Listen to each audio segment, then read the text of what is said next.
पालकमंत्री आपापल्या भागामध्ये झेंडे फडकवतात, फडकवू द्या.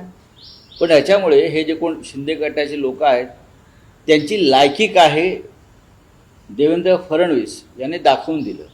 दिल्लीमध्ये आणि महाराष्ट्रामध्ये मधल्या काळात एकनाथ शिंदे जे डेप्युटी CM आहेत बरं का, जे दिल्लीत आले होते आणि त्यांनी अमित शहाशी चर्चा केली, त्यात पालकमंत्रीपदाचा विषयसुद्धा त्यांनी काढला की देवेंद्र फडणवीस हे आमच्या दोन्ही लोकांना पालकमंत्रीपदी नेमू देत नाहीत, नेमत नाहीत, कुठे नाशिक. आणि तेव्हा अमित शहानी त्यांना सांगितलं की पालकमंत्रीपदाचा विषय देशाचे गृहमंत्री पाहत नाही.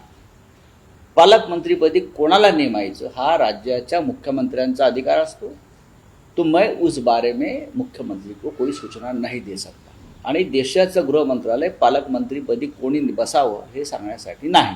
हे अमित शहानी डेप्युटी CM मिंदेच्या तोंडावर सांगितलं. हे खरं आहे की नाही जाऊन तुम्ही विचारा.